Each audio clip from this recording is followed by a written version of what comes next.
he is making progress, and he's made progress even in the last few weeks, and we're going to do whatever we can to help him get back to pitching, and we remain hopeful that he can help us this year. But it was a difficult ordeal for him last season and over the offseason.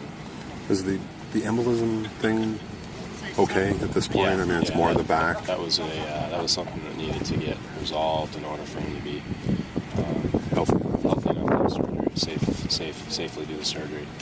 So it was pushed from end of the season back to December. When was the embolism surgery? There was no surgery. Oh. He just went through a course okay. of medication to resolve it. And you guys, how aware were you with what was going on the second time he had to go in, I guess, when he was back home? Very, very aware. Yeah. After the first procedure, he stayed in Boston for a short amount of time and then returned to Phoenix and appeared to be recovering, and then had increased symptoms and was in touch with our medical staff. And that's when we had him seen again in Phoenix. And it was determined that he needed a second procedure.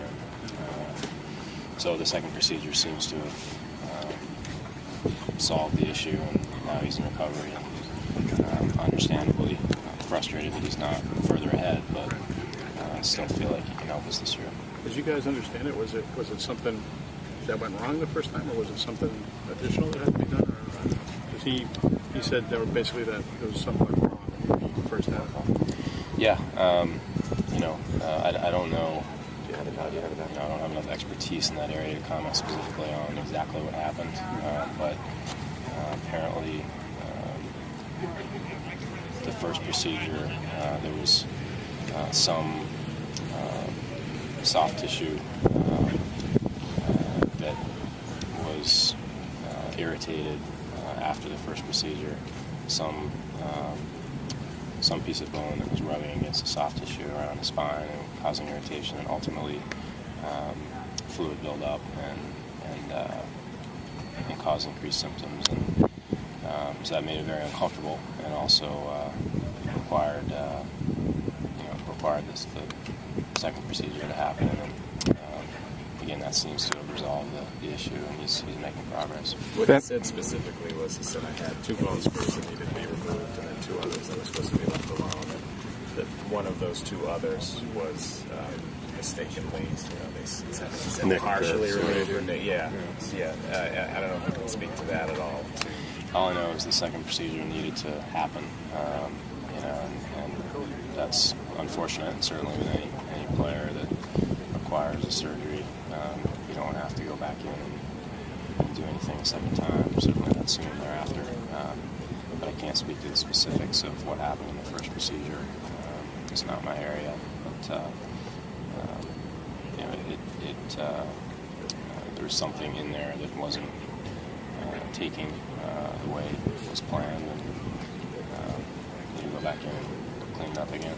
And given that not only Bobby but Ryan Kalish had to have a second procedure after the first one didn't seem to do the necessary job, how much of those 2 incidents led you to some of the restructuring that you did and some of the changes you made in the training and medical? Well, Kalish didn't have a second procedure on a specific joint. He had 2 different procedures, but they were on 2 different body parts.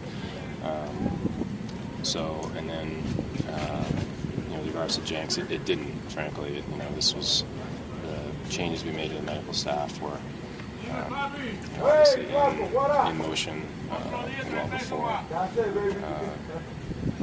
well before his surgery in December and subsequent surgery. So it didn't, they weren't related to each other.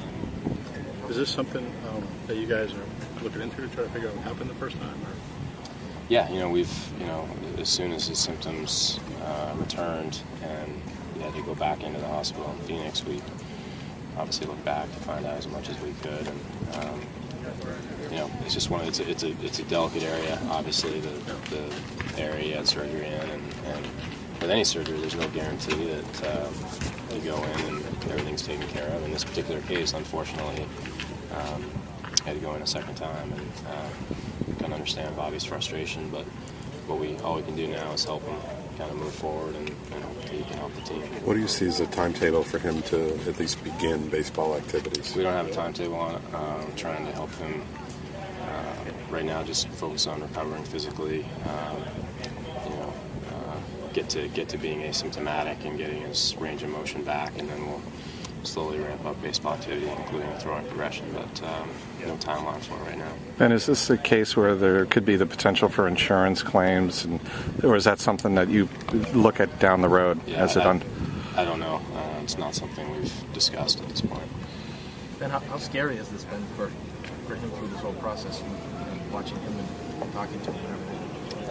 You'd have to ask him, but I think whenever a player is, whether ever anybody's going through like something like that part of their body, it's a concern. This is not a typical procedure for a baseball player. We talk about elbows and shoulders and knees all day, but this was a more delicate area, and aside from baseball, you start getting into spinal issues. It's serious and something that needs to be treated seriously, and we have. And our hope again at this point is that he continues to move forward. He is making progress, and we'll do whatever we can to support